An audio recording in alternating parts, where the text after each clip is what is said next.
el 31 de octubre del año 1517, un monje alemán llamado Martín Lutero clavó un documento en la puerta de la iglesia del castillo en la ciudad de Wittenberg que contenía 95 tesis condenando el abuso de la venta de indulgencias. Este documento estaba escrito en latín y era una invitación a los académicos, a los teólogos de la ciudad universitaria a discutir sobre este tema. Así como en el día de hoy hay algunas personas que usan su muro de Facebook para colocar algún tema de discusión o usan las redes. En los días de Lutero se usaba las puertas de las iglesias. Así que podemos decir que el 31 de octubre Lutero puso un documento en su página de Facebook, en el muro de su Facebook. Así que, hermanos, no había nada de revolucionario, nada fuera de lo común en esta acción de Lutero esa noche, nada que pudiera predecir el tsunami que ese documento habría de provocar en toda Europa y que cambiaría para siempre la historia del mundo. Esa noche, aunque Lutero no lo sabía, estaba comenzando la Reforma Protestante. Y lo que comenzó como una protesta contra el abuso de la venta de indulgencias terminó convirtiéndose en un movimiento de retorno a la Biblia, en un movimiento de retorno a las Escrituras para purificar a la iglesia cristiana de todas las tradiciones humanas, de todo el sacramentalismo que había oscurecido el mensaje del Evangelio durante toda la Edad Media. Y aunque muchos ven la reforma como una división de la verdadera iglesia, y otros ni siquiera pueden entender por qué debemos dar tanta importancia a un evento histórico que ocurrió hace tanto tiempo, lo cierto es, mis amados hermanos, que los temas que se discutieron durante la reforma tienen tanta relevancia para nosotros hoy como hace 500 años. Y yo espero demostrar en los mensajes de hoy, tanto en la mañana como en la tarde, que los principios que los reformadores defendieron hace 5 siglos son atemporales, porque constituyen la esencia del verdadero cristianismo.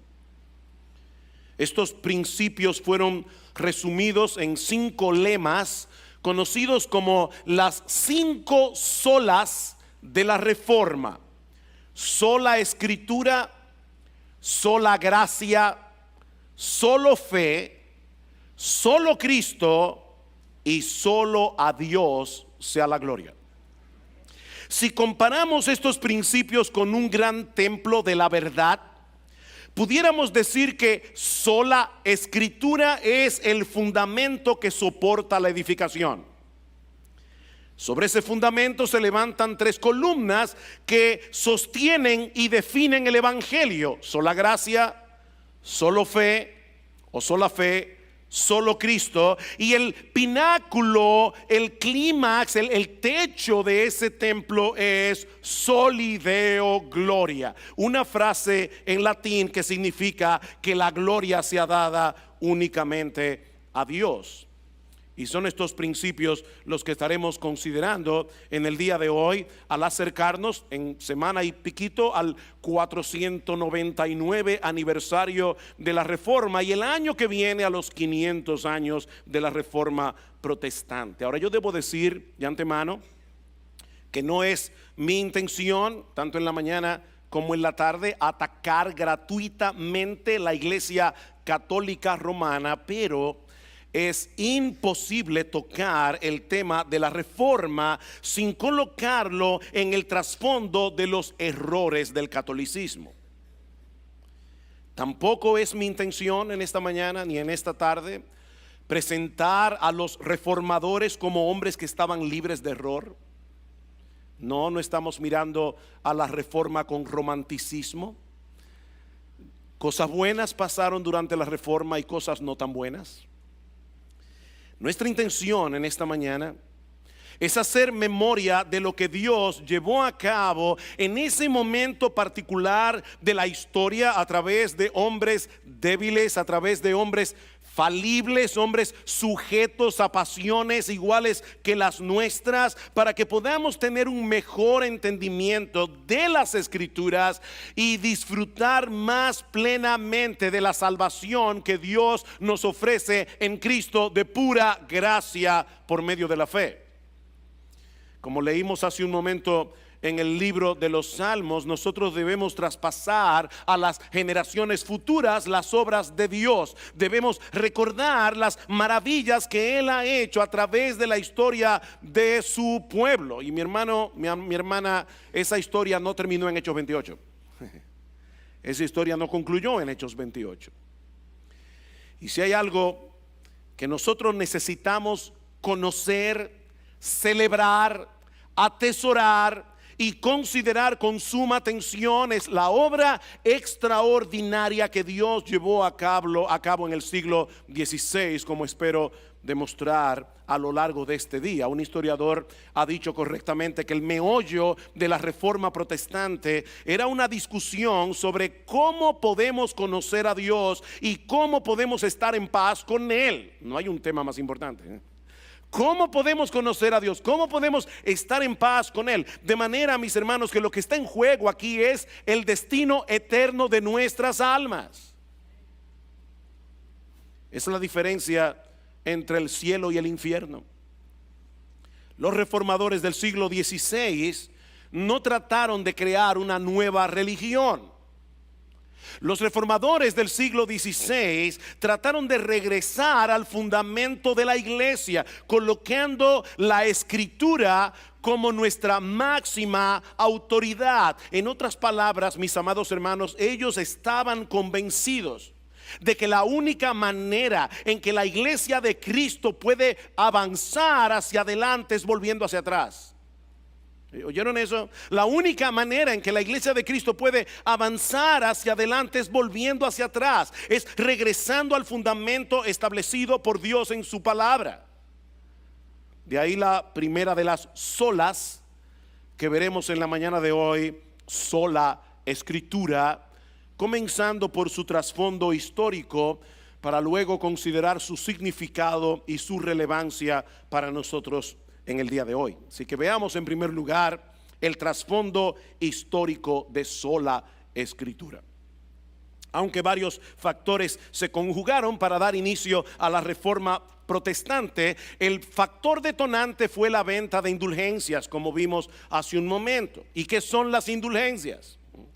Bueno, básicamente es, según la Iglesia Católica obviamente, la liberación de los castigos temporales que merecen nuestros pecados. Esas son las indulgencias. La liberación de los castigos temporales que merecen nuestros pecados. De acuerdo a la enseñanza de la Iglesia Católica Romana, a través del bautismo, el niño es purificado del pecado original. Pero como ese individuo continuará pecando a lo largo de su vida, él necesita ser librado del castigo temporal que merecen sus pecados. Y es ahí precisamente donde entran en juego las indulgencias. Y ahora escuchen esto con atención, con mucho cuidado, porque casi todos nosotros creo que provenimos de un trasfondo católico. Sin embargo, hermanos, es una realidad que muchos católicos no conocen lo que la Iglesia Católica enseña. Así que debemos poner atención a lo que voy a decir en este momento. Según la Iglesia Católica, además del Señor Jesucristo, que era perfecto, hay algunas personas como la Virgen María y todos aquellos que el Vaticano ha declarado como santos, que acumularon a lo largo de su vida un superávit de buenas obras. O sea, ellos fueron tan buenos que no solo tenían suficiente buenas obras para salvarse a ellos mismos, sino que tenían un superávit que puede ser transferido a los que lo necesiten. Ese superávit conocido como el tesoro de méritos y satisfacciones de Cristo, de María y de los santos, es administrado por el Papa a través de las indulgencias. Lo que esto quiere decir es que debido a ese superávit de mérito de Cristo, de María y de los santos, se pueden reducir los castigos temporales que los creyentes comunes y corrientes merecen por sus pecados en una especie de transferencia entre cuentas. Es la idea. De paso, esta doctrina continúa vigente en la Iglesia Católica en el día de hoy. De hecho, la última gran venta de indulgencias la proclamó el Papa Francisco en el año 2013 en Brasil, y aún se ofreció indulgencia plenaria a todos aquellos que, aunque no pudieran acudir al evento en Brasil, pudieran seguirlo por Twitter. Indulgencia plenaria. De hecho, si usted va a Roma, en el aeropuerto de Roma se venden indulgencias. O sea, se le explica cómo comprar indulgencias o cómo obtener, porque ya no se venden, pero cómo obtener indulgencias en el día de hoy. Como la guerra entre los turcos o contra los turcos y la construcción de la Basílica de San Pedro requerían de una enorme cantidad de dinero, en los días de Lutero el Papa León X promulgó una gran venta de indulgencias.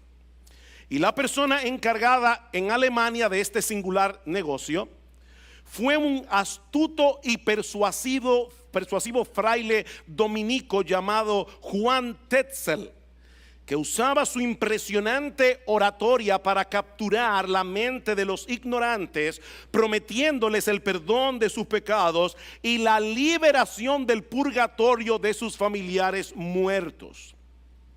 Las indulgencias, decía Tetzel, son la dádiva más preciosa y más sublime de Dios. Esta cruz, porque siempre llevaba con él una cruz de madera, esta cruz tiene tanta eficacia como la misma cruz de Jesucristo.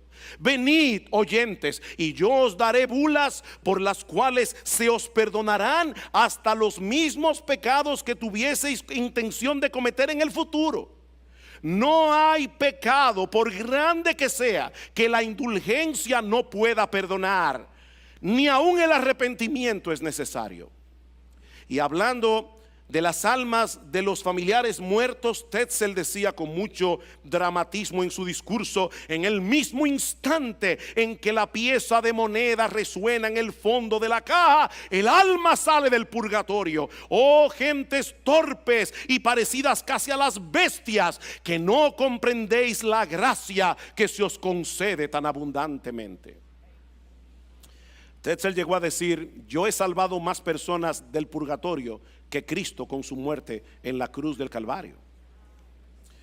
Y fue contra ese abuso que Lutero protestó en sus 95 tesis. Ahora, lo que yo quiero resaltar en esta mañana es que en el trasfondo de esta controversia con respecto a la venta de las indulgencias había un asunto mucho más fundamental. ¿Cuál es la base de autoridad sobre la cual podemos diferenciar con toda certeza la verdad del error en asuntos de doctrina? ¿Cómo podemos decidir quién tiene la razón y quién no la tiene? La Iglesia Católica Romana descansaba en la enseñanza de la Biblia más la tradición, más los concilios, más la autoridad del Papa. Pero tanto Lutero como los demás reformadores descansaban únicamente en la Biblia como su única fuente de autoridad para resolver toda discusión. De ahí el lema: sola escritura. No la escritura y la tradición, no la escritura y los concilios, no la escritura y el Papa. Solo la escritura, solo la Biblia, solo la palabra de Dios. En enero de 1521 Lutero fue llamado a comparecer ante la Dieta de Worms, delante nada más y nada menos que de Carlos V, recién electo como emperador del Sacro Imperio Romano Germánico, era el hombre más poderoso de la tierra. Y de paso, la palabra dieta, no piensen en una dieta. Las asambleas en las que se trataban los asuntos del imperio eran llamadas en alemán Reichstag, que significa en español dieta imperial. Ante esta dieta compareció Martín Lutero, pensando que él tendría la oportunidad de defender sus puntos de vista, pero para sorpresa suya, solo se le permitió responder dos preguntas. Si los escritos que estaban sobre una mesa, estaban todos los escritos de Martín Lutero allí, eran suyos, y si él se retractaba de todos ellos. A la primera pregunta, Lutero respondió que sí, pero pidió tiempo para responder la segunda pregunta. Y se le concedieron 24 horas. Al comparecer ante la dieta al día siguiente, Lutero manifestó su disposición a retractarse de todos sus escritos, siempre y cuando le mostraran a través de la Biblia dónde se había equivocado.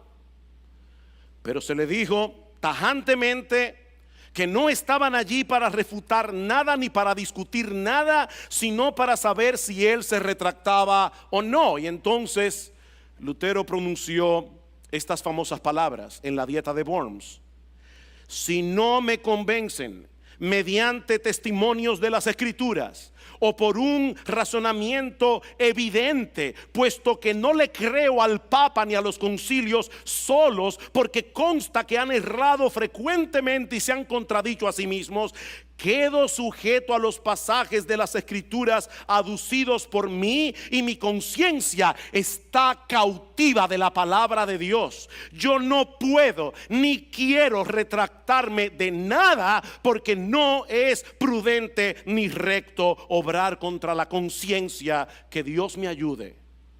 En ese momento, Carlos V, no me aplaudan a mí, no fui yo que dije eso, pero en ese momento Carlos V decretó que cualquiera que matara a Lutero estaba libre de culpas. Pero el elector de Sajonia, Federico el Sabio, lo protegió. O mejor dicho, Dios lo protegió a través de Federico el Sabio. Pero hermanos, en ese momento Lutero estaba declarando de la manera más clara posible que la palabra de Dios está por encima de cualquier opinión, está por encima de cualquier autoridad humana. Eso es lo que significa el principio sola escritura. La idea no es que vamos ahora a despreciar la contribución de hombres a quienes Dios ha dado dones para enseñar su palabra, teólogos y maestros que ha tenido la iglesia a través de los siglos. De hecho, los mismos reformadores citaban a menudo a los padres de la iglesia de memoria, sobre todo a Agustín de Hipona. Pero mis hermanos, no importa cuán dotados, cuán entendidos puedan llegar a ser un grupo de hombres en su conocimiento de la Biblia, ninguna opinión humana puede tener más autoridad que la revelación de Dios en su palabra. De manera que si tenemos que hacer una elección entre la Biblia y cualquier otra autoridad, la Biblia siempre tiene la última palabra. Ahora, para poder comprender mejor lo que implica adherirse a este principio de la reforma, y de hecho si tú eres miembro de Iglesia Bíblica del Señor Jesucristo, tú tienes que adherirte a este principio de la reforma, es necesario que veamos algunas de sus presuposiciones, porque este principio presupone algunas cosas. Por un lado, y en su nivel más fundamental, afirmar el principio de sola escritura implica creer en la inspiración de la palabra de Dios. Es decir, es creer que aunque la Biblia fue escrita por hombres, y eso es así realmente, cada una de sus palabras fueron inspiradas por el Espíritu Santo. Pablo dice en 2 Timoteo capítulo 3 versículo 16: toda escritura es inspirada por Dios y útil para enseñar, para redarguir, para corregir, para instruir en justicia, a fin de que el hombre de Dios sea perfecto, sea maduro, enteramente preparado para toda buena obra. El Espíritu Santo guió de tal manera a los autores humanos de la Biblia que todo lo que ella dice es Dios el que lo dice. Todo lo que dice la Biblia es Dios el que lo dice, es la palabra de Dios, real y efectivamente. Por eso decía Calvino en sus instituciones que cuando los creyentes leen la Biblia es como si oyeran al propio Dios dirigirse a ellos. Me encanta mejor como lo dice Piper, un pastor contemporáneo. Él dice: ¿tú quieres oír audiblemente la voz de Dios? Lee la Biblia en voz alta. Cada una de las palabras de la Biblia, no solamente sus ideas en sentido general, cada una de las palabras de la Biblia fueron inspiradas por Dios. El Señor Jesucristo dice en Mateo capítulo 5 versículo 18 que hasta que pasen el cielo y la tierra no se perderá ni la letra más pequeña ni una tilde de la ley hasta que todo se cumpla. Desde Génesis hasta Apocalipsis, Dios es responsable por cada una de las palabras que nosotros encontramos en la Biblia. En segundo lugar, y estrechamente ligado a lo anterior, creer en sola escritura es afirmar que la Biblia es inerrante y es infalible. La Biblia no tiene error, la Biblia no se equivoca. ¿Saben por qué? Porque Dios no se equivoca. La Biblia no se equivoca porque Dios no se equivoca. La Biblia es completamente veraz. La Biblia es absolutamente confiable. Mis hermanos, Dios honrará cada una de sus promesas. Dios cumplirá cada una de sus profecías. Dios llevará a cabo cada uno de sus juicios, cada una de sus advertencias.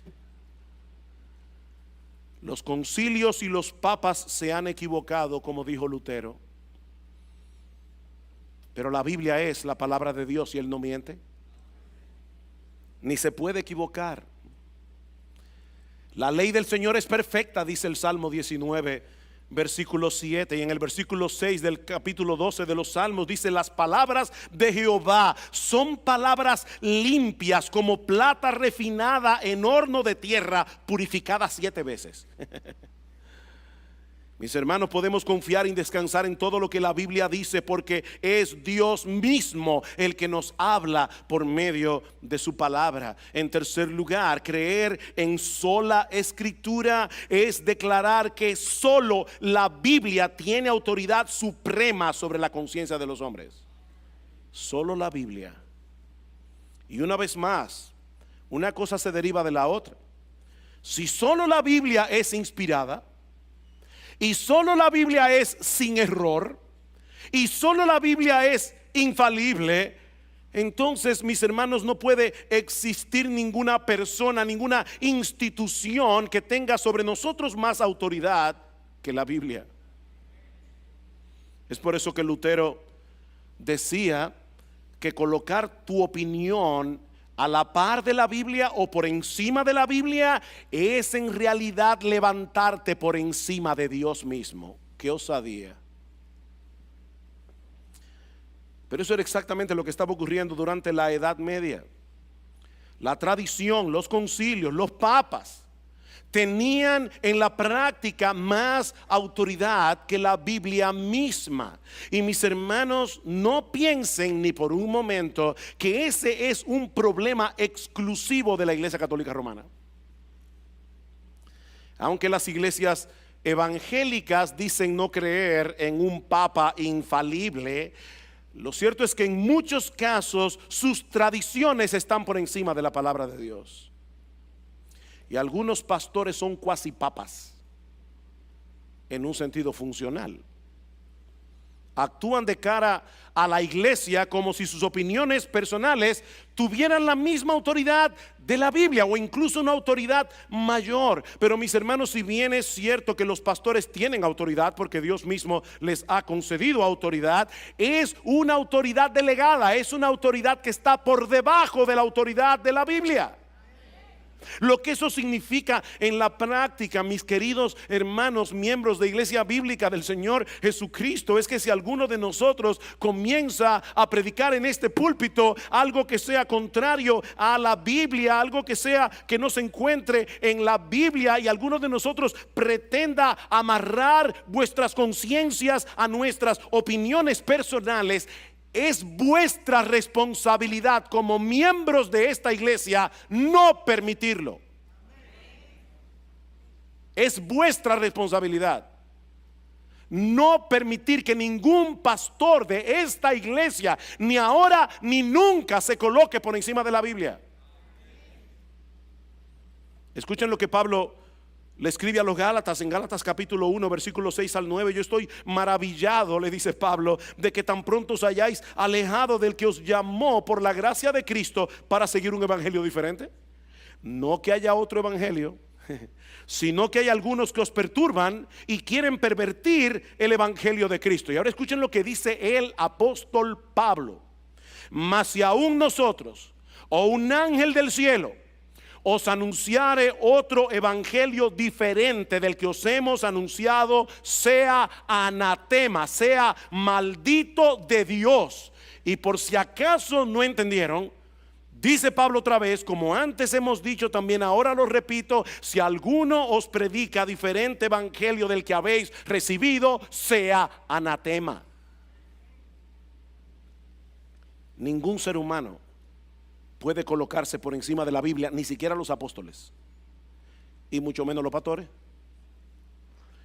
porque ningún ser humano tiene más autoridad que Dios. A la ley y al testimonio, dice en Isaías 8:20, si no dijeren conforme a esto, es decir, si sus palabras y sus opiniones no son conformes a la palabra de Dios, es porque no les ha amanecido, dice Isaías. Es porque no han recibido luz en su entendimiento por el Espíritu Santo. Todavía están en tinieblas. En cuarto lugar, al declarar el principio de sola escritura, los reformadores afirmaban también la claridad intrínseca de la palabra de Dios. ¿Y por qué esto es importante? La claridad intrínseca de la palabra de Dios, porque la Iglesia Católica Romana enseñaba que solo el Papa y solo los líderes de la Iglesia podían interpretar la Biblia correctamente. Durante la Edad Media, la Iglesia Católica se atribuía el derecho exclusivo de interpretar la Biblia. Pero hermanos, Dios inspiró su palabra para que todos pudieran leerla. Dios inspiró su palabra para que todos pudieran entenderla por sí mismos. Dice en el Salmo 19:8 que el mandamiento del Señor es puro, que alumbra los ojos. El Señor imparte luz al entendimiento a través de su palabra. Y en el versículo 130 del Salmo 119 dice: la exposición de tus palabras alumbra. La exposición de tus palabras alumbra, hace entender a los simples. A los simples, a las personas más sencillas. Refiriéndose a esto, decía Lutero que en el mundo entero nunca se ha escrito un libro más claro que la Biblia. Y en otro lugar escribió: la escritura tiene la intención de alcanzar a todo tipo de persona. Ella es lo suficientemente clara en lo concerniente a aquellas verdades que son necesarias para nuestra salvación. Por supuesto, mis hermanos, eso no elimina la realidad de que en la Biblia hay algunas cosas que sean difíciles de interpretar. Pero esa dificultad se encuentra en los lectores, no en la Biblia.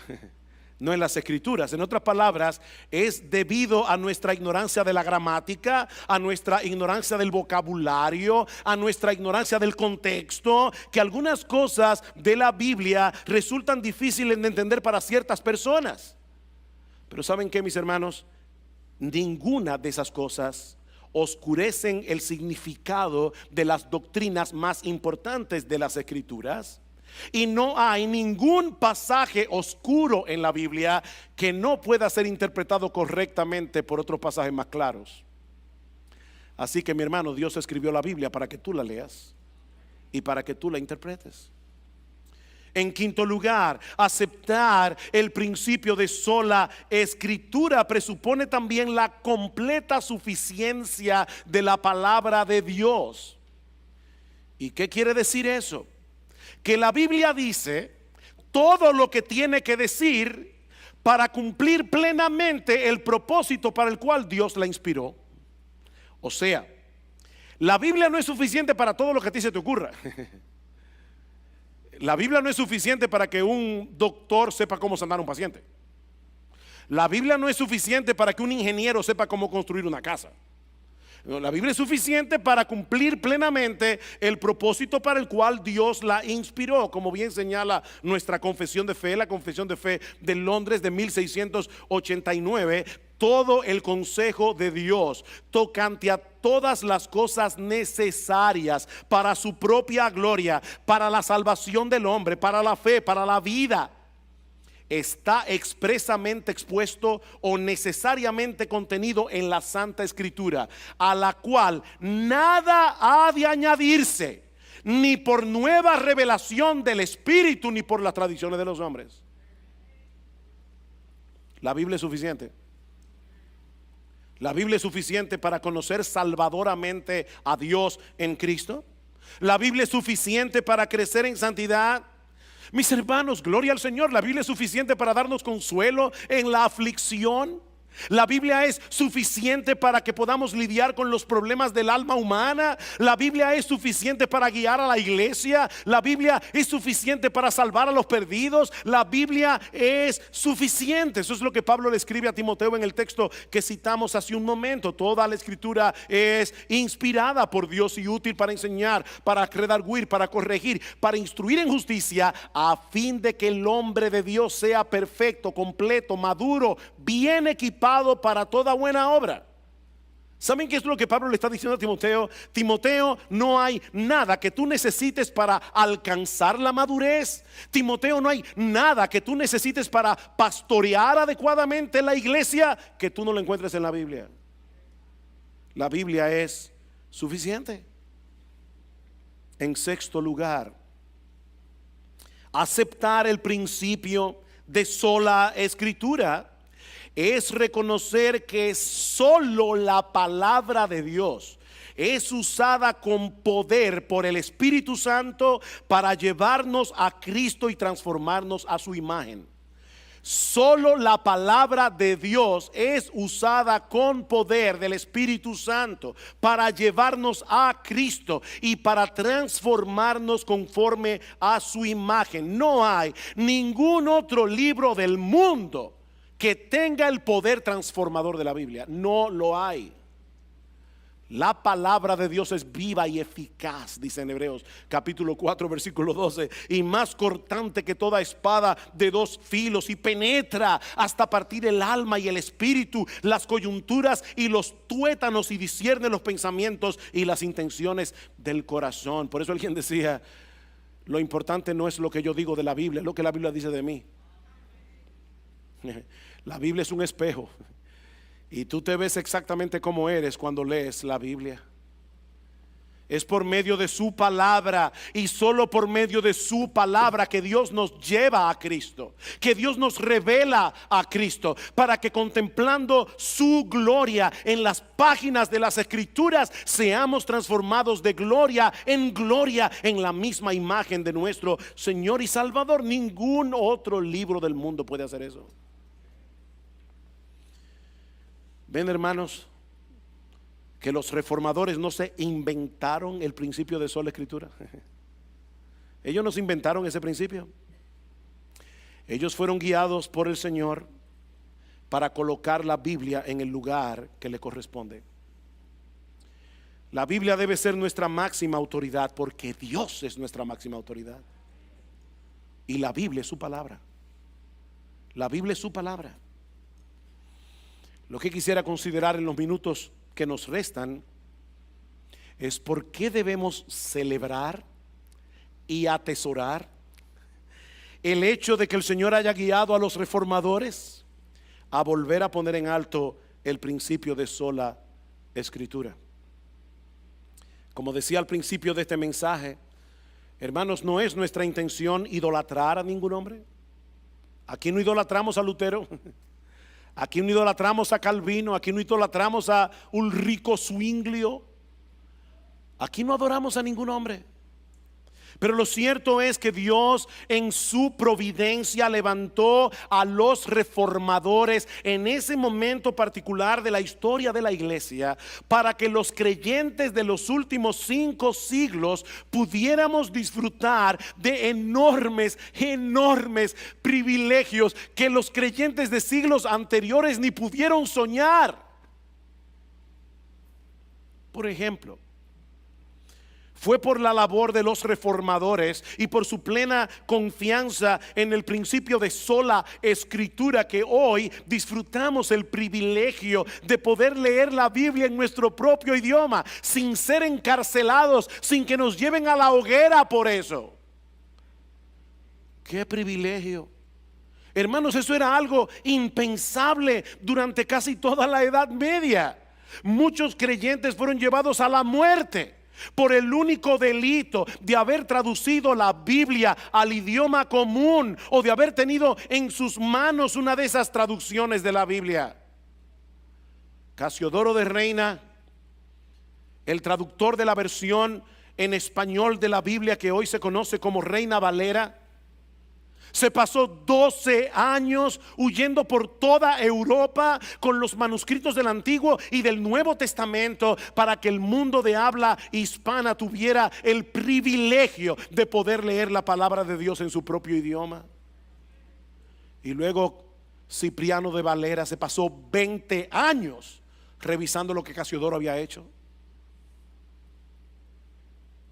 Mis hermanos, nosotros debemos estar profundamente agradecidos a Dios por esos hombres.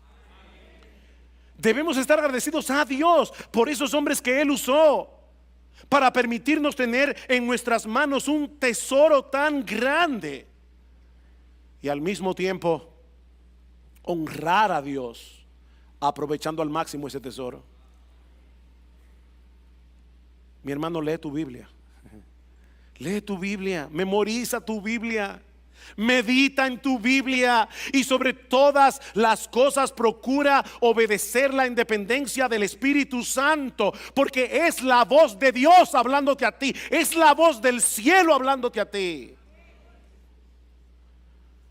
Por otra parte, es por el principio de sola escritura que hoy podemos adorar a Dios como iglesia cada semana de la manera como Él desea que lo hagamos y no conforme a tradiciones e imposiciones humanas. Uno de los lemas favoritos de los herederos de la Reforma es una frase latina que dice: Ecclesia reformata semper reformanda est. Algunos han traducido esa frase en español: la iglesia reformada siempre se está reformando. Pero la mejor traducción de esa frase es: la iglesia reformada siempre está siendo reformada por la palabra de Dios. Siempre está siendo reformada por la palabra de Dios. Recuerden, mis hermanos, que la iglesia solo puede avanzar volviendo hacia atrás. La iglesia solo puede avanzar, no con cosas nuevas. Dios no nos ha llamado a ser geniales. Dios no nos ha llamado a ser creativos. Dios nos ha llamado a pegarnos a su palabra. Debemos regresar, estar continuamente regresando al fundamento que Dios nos ha dejado en su palabra. Eso es lo que distingue a una iglesia reformada de una que no lo es. El compromiso de honrar las escrituras, apegándose al principio regulativo de la adoración. ¿Y eso qué es?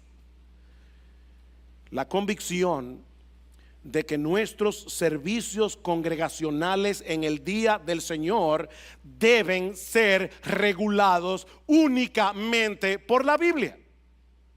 ¿Qué le dice Pablo a Timoteo? Timoteo, estas cosas te escribo, aunque tengo la esperanza de ir pronto a verte, para que si tardo sepas cómo debes conducirte en la casa de Dios, que es la iglesia del Dios viviente, columna y baluarte de la verdad. Timoteo, no te pongas a inventar en la iglesia, porque la iglesia no es tu casa, la iglesia no es la casa de los pastores, la iglesia no es la casa de los miembros, la iglesia es la casa de Dios, y en la casa de Dios se hace lo que Dios dice. ¿Por qué nosotros nos congregamos cada día del Señor? Porque Dios lo manda. ¿Y por qué hacemos en estos cultos lo que hacemos, nada impresionante. Nos reunimos a cantar himnos, nos reunimos a orar, a ofrendar, a escuchar la palabra de Dios predicada. Es a eso que nos reunimos a celebrar la cena del Señor. ¿Saben por qué eso es lo que hacemos en la iglesia? Porque eso fue lo que Dios dijo que hiciéramos en su día. Por otra parte, íntimamente conectado con lo anterior, es por el principio de sola escritura enarbolado por los reformadores, que hoy nosotros disfrutamos del beneficio de la predicación de la palabra en nuestros servicios de adoración. ¿Ustedes sabían eso? Es tan normal y tan natural para nosotros que todos los domingos alguien viene, se para en este púlpito, abre la Biblia, explica un pasaje de las Escrituras y en español, sin subtítulos. En español. Hermanos, cada vez que eso suceda, deberíamos darle gracias a Dios por los hombres y mujeres que dejaron un rastro de sangre a través de los siglos por mantener en alto el principio de sola escritura, porque eso no era así en los años anteriores a la Reforma. Durante toda la Edad Media, la predicación de la palabra no ocupaba un lugar central en los cultos de adoración, en los cultos religiosos. Lo que ocupaba el lugar central era la misa. Era la celebración de la Eucaristía, donde según la Iglesia Católica el pan se convierte en cuerpo y el vino en sangre de Jesús. Ese era el centro de la celebración católico romana. Es por eso, mis amados hermanos, que el altar para la celebración de la misa, si ustedes recuerdan cuando eran católicos, el altar se encuentra en el medio, el púlpito se encuentra a un lado.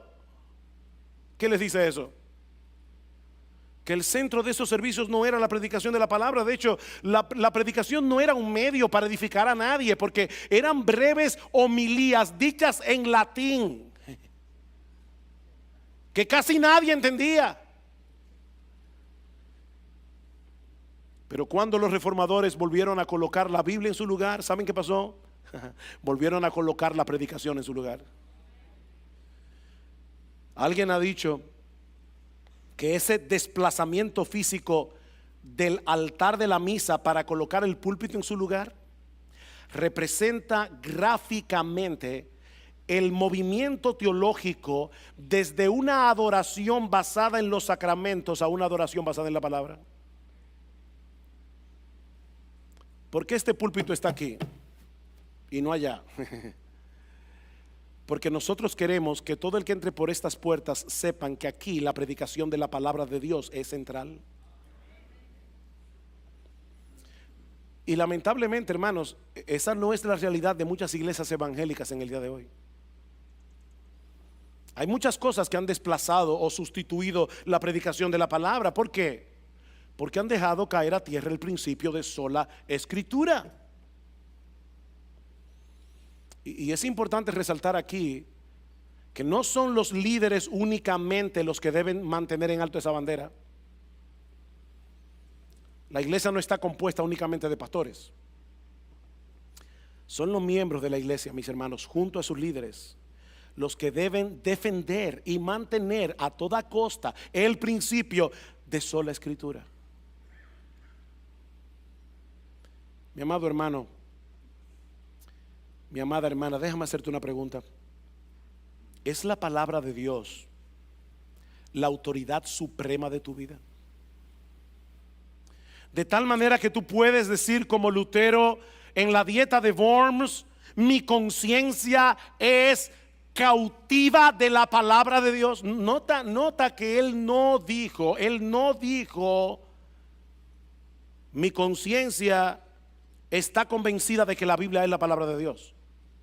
No, eso no fue lo que él dijo. Lo que él dijo es que su conciencia estaba atada de tal manera a la autoridad de Dios en su palabra, que él prefería que Carlos V le cortara la cabeza antes que negar cualquier doctrina de las Escrituras. Nos pueden despojar de bienes, nombre, hogar, el cuerpo destruir, mas siempre ha de existir de Dios el reino eterno. Esta palabra del Señor que el mundo no apetece, por el Espíritu de Dios, para siempre permanece. Es la palabra de Dios. Es la palabra de Dios. Y yo te pregunto una vez más: Mi hermano, ¿está tu conciencia atada a la Biblia de ese modo? Por encima de cualquier autoridad humana, por encima incluso de tus propias opiniones o de los movimientos y las inclinaciones de tu corazón. Mi hermano, es cada vez más evidente en tu vida la autoridad de las Escrituras en la relación con tu esposo, con tu esposa, en la relación con tus hijos, con tus padres, en tu trabajo, como miembro de una iglesia, en el uso de tu tiempo, en el uso de tus recursos, en el uso de tus dones, en el uso de tus talentos. Es evidente que Dios te gobierna por su palabra. Oh, mis amados hermanos, que el Señor nos ayude a cada uno de nosotros a atar nuestras conciencias a la palabra de Dios, de tal manera que ante toda opinión humana que contradiga este libro, nosotros podamos decir como Pablo en Romanos capítulo 3, que sea Dios veraz y todo hombre mentiroso. Esta tarde, si el Señor lo permite, vamos a continuar con las 4 solas restantes: sola gracia, solo fe, solo Cristo, soli Deo gloria. Y nuestro anhelo y esperanza es que Iglesia Bíblica del Señor Jesucristo siga siendo columna y baluarte de la verdad hasta que nuestro Señor Jesucristo regrese por los suyos en su segunda venida.